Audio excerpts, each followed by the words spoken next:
പശ്ചിമ ബംഗാളിൽ ആദ്യഘട്ട തെരഞ്ഞെടുപ്പിന്റെ പരസ്യ പ്രചാരണം ഇന്ന് അവസാനിക്കും. 152 മണ്ഡലങ്ങളിലാണ് ആദ്യഘട്ടത്തിൽ വിധിയെഴുതുക. 1475 സ്ഥാനാർത്ഥികളാണ് ജനവിധി തേടുന്നത്. തുടർച്ചയായ 4ാം തവണയും അധികാരം നിലനിർത്താനാണ് മമതാ ബാനർജി ലക്ഷ്യമിടുന്നത്. വനിതാ സംവരണ ബിൽ പരാജയപ്പെട്ടത് ആയുധമാക്കിയാണ് BJPയുടെ നീക്കം. ശരത് ലാൽ ചേരുകയാണ് ബംഗാളിൽ നിന്ന് കൂടുതൽ വിവരങ്ങളുമായി.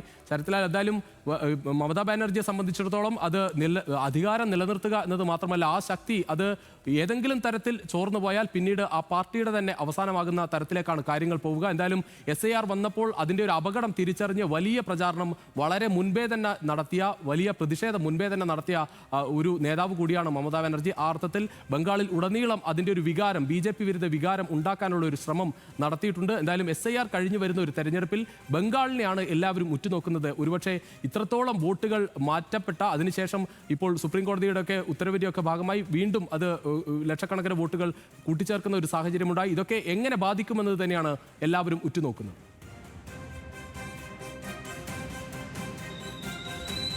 ഗുഡ് മോർണിംഗ് രുജീഷ സൂചിപ്പിച്ച പോലെ തന്നെ മമതയെ സംബന്ധിച്ച ജീവസ്മരണ പോരാട്ടം എന്ന് പറയുന്നുണ്ട്. അതുതന്നെയാണ് ബംഗാളിൽ ഇപ്പോൾ നടക്കുന്നത്.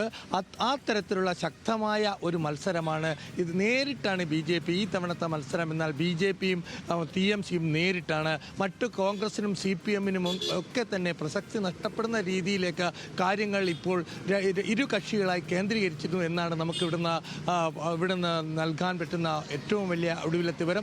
ഒരു പ്രധാനപ്പെട്ട വിഷയം, ഇപ്പോൾ 152 മണ്ഡലങ്ങളിൽ ആണ് ഇവിടെ ഈ മണ്ഡലങ്ങളിൽ തൃണമൂലിനെ സംബന്ധിച്ചോളം വളരെ നിർണായകമാണ്. മുർഷിദാബാദ്, അതുപോലെ മാൽഡ തുടങ്ങിയ മുസ്ലിം ഭൂരിപക്ഷ പ്രദേശങ്ങളിൽ എങ്ങനെ തങ്ങളുടെ മേൽക്കായ്മ നിലനിർത്താൻ കഴിയും എന്നതനുസരിച്ചായിരിക്കും TMCയുടെ വിജയം അല്ലെ TMCയുടെ നിലനിൽപ്പ് എന്ന് നമുക്ക് പറയേണ്ടി വരും. മുർഷിദാബാദിൽ 22 സീറ്റുകളിൽ 20 സീറ്റും വിജയിച്ചത് TMC. അത്തരമുള്ള മുസ്ലിം ഭൂരിപക്ഷ പ്രദേശങ്ങളിൽ പക്ഷേ ഹുമയൂൺ കബീർ ഉണ്ടാക്കിയ, അതായത് തൃണമൂലിൽ നിന്ന് പുറത്താക്കപ്പെട്ട ഹുമയൂൺ കബീർ ഉണ്ടാക്കിയ, അദ്ദേഹത്തിൻ്റെ പാർട്ടി ഉണ്ടാക്കിയ വിള്ളൽ എത്രയുണ്ട് എന്നനുസരിച്ച് കൂടി ഈ തെരഞ്ഞെടുപ്പ് ഫലം സ്വാധീനിക്കുമെന്ന കാര്യത്തിൽ ഉറപ്പില്ല.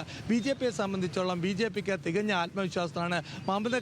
മമതയെ വെല്ലുവിളിക്കാൻ ഈ പ്രചരണ രംഗത്തും അതുപോലെ തന്നെ പ്രവർത്തനത്തിലും BJP കഴിഞ്ഞു എന്നുള്ളതാണ് ഏറ്റവും പ്രധാനപ്പെട്ട ഒരു കാര്യം. അതേപോലെ ഇപ്പോൾ വളരെ പ്രധാനപ്പെട്ട ഒരു കാര്യം, മമതയുടെ പാരലൽ തെരഞ്ഞെടുപ്പ് മിഷനറിയായി പ്രവർത്തിച്ച ഐ പൂർണ്ണ രൂപത്തിൽ ഇന്നലെയോടുകൂടി കഴിഞ്ഞ ഞായറാഴ്ചയോടെ തങ്ങളുടെ പ്രവർത്തനം വെസ്റ്റ് ബംഗാളിൽ നിർത്തിവെച്ചിരുന്നു. കാരണം വോട്ടർമാരെ നേരിട്ട് പ്രചരണമൊക്കെ ആസൂത്രണം ചെയ്ത് IPAC ആയിരുന്നു. ആയിരക്കണക്കിന് യുവാക്കളെയായിരുന്നു IPAC ജോലിക്ക് വെച്ചത്. ഇതാണ് ഇന്നലെ ഞായറാഴ്ചയുടെ ഒരു ഇമെയിലിലൂടെ ഇവരെ പിരിച്ചുവിട്ടത്. ഇതും തൃണമൂലിന് തിരിച്ചടി ആയിട്ടുണ്ട് എന്നാണ് കണക്കുകൂട്ടൽ. ഏതായാലും ഈ തെരഞ്ഞെടുപ്പിലെ ഏറ്റവും പ്രധാനപ്പെട്ട ആ വിഷയം SIR ആയിരുന്നു. 27 ലക്ഷത്തിൽ അധികം പേർ ഇപ്പോഴും വോട്ടർ പട്ടികയിൽ നിന്ന് പുറത്താണ് രുജീഷെ.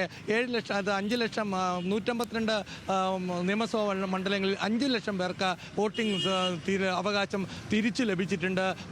മറ്റു 1.5 ലക്ഷത്തോളം പേർക്ക് നേരത്തെ വോട്ടിംഗ്, അങ്ങനെ 7 ലക്ഷം പേർക്ക് മൊത്തത്തിൽ ബംഗാളിൽ ഈ തെരഞ്ഞെടുപ്പ് പ്രഖ്യാപിച്ച ശേഷം വോട്ടിംഗ് അവകാശം തിരിച്ചു കിട്ടിയിട്ടുണ്ട്. തെരഞ്ഞെടുപ്പ് പരീക്ഷ തിരിച്ചു നൽകിയിട്ടുണ്ട്. അത് കോടതി ഉപയോഗിച്ച ട്രിബ്യൂണലിൻ്റെ ഉത്തരപ്രകാരവും അല്ലെങ്കിൽ SIR പുനഃപരിശോധന ഫലമായിട്ടാണ്. അത്തരത്തിലുള്ള ഒരു നിർണായക നീക്കം കൂടി തെരഞ്ഞെടുപ്പിനെ ബാധിച്ചിട്ടുണ്ട് എന്ന കാര്യം നമുക്ക് സംശയാതെ പറയാം. BJPയെ സംബന്ധിച്ചോളം ഇന്ന് കൊട്ടിക്കലാശത്തിന് BJP രംഗത്തിറക്കുന്ന അമിത്ഷാ തന്നെയാണ്. സിലിഗുരിയിലാണ് 11 മണിക്ക് ആദ്യത്തെ അദ്ദേഹത്തിൻ്റെ തെരഞ്ഞെടുപ്പ് റാലി. 4 പരിപാടികളാണ് അദ്ദേഹം ഇന്ന് വെസ്റ്റ് ബംഗാളിൽ ഈ 152 അസംബ്ലി മണ്ഡലങ്ങളിൽ ആദ്യഘട്ട പോളിംഗ് നടക്കുന്ന അസംബ്ലി മണ്ഡലങ്ങളിൽ നടത്തുന്നത്. പിന്നെ അതേപോലെ യോഗി ആദിത്യനാഥ് ഇന്നലെ പ്രചരണം നടത്തിയിരുന്നു. മമത തന്നെയാണ് സ്റ്റാർ ക്യാമ്പയിനർ.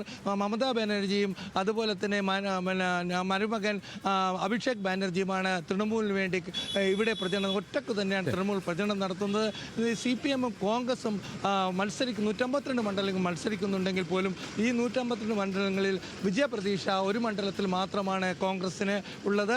എന്നാൽ CPMനെ സംബന്ധിച്ചുള്ള 152 വിജയപ്രതീക്ഷ അവർ ഒരിക്കലും പ്രകടിപ്പിക്കുന്നുമില്ല, അവകാശപ്പെടുന്നുമില്ല എന്നുള്ളതാണ് നമുക്ക് അറിയാൻ കഴിയുന്നത്. വളരെ പ്രധാനപ്പെട്ട ഇവിടെ ഭരണവിരുദ്ധ വികാരവും അഴിമതിയും അത്തരത്തിലുള്ള പ്രചരണമാണ് ഇടതുപക്ഷവും കോൺഗ്രസും നടത്തുന്നത്. എന്നാൽ BJP വനിതാ സംവരണ ബില്ലും അതുപോലെ തന്നെ മുസ്ലിം പ്രീണനവുമാണ് BJPയുടെ തുരുപ്പുചൂട്ടായി വ്യക്തതയോടെ BJP പറയുന്നത്. ഏതായാലും ഒരു ഒരു ശക്തമായ മത്സരം തന്നെയാണ്. ഇനി ഈ 48 മണിക്കൂർ മാത്രമാണ് ഇനി വോട്ടെടുപ്പിനുള്ളത്. ഇന്ന് 5 മണിയോടെ കൊട്ടിക്കലാശമാണ്. അത് കഴിഞ്ഞാൽ നിശബ്ദ പ്രചരണമാണ്. എന്തായാലും പലപ്പോഴും നമ്മൾ കാണാറുള്ളത് ബംഗാളിൽ 6ഓ 7ഓ ഘട്ടമൊക്കെയായി തെരഞ്ഞെടുപ്പ് നടക്കുന്ന ബംഗാളിൽ 2 ഘട്ടമായി മാത്രം തെരഞ്ഞെടുപ്പ് നടക്കുന്നതാണ് ഇത്തവണ കാണുന്നത്. എന്തായാലും വലിയ ആവേശം തന്നെ ആ പ്രചാരണത്തിലുണ്ട്. അവസാന ഘട്ടത്തിൽ ആ ആദ്യഘട്ട വോട്ടെടുപ്പിന്റെ കലാശക്കൊട്ടിനായി കാത്തിരിക്കുമ്പോൾ വലിയ ആവേശം ബംഗാളിലും കാണും.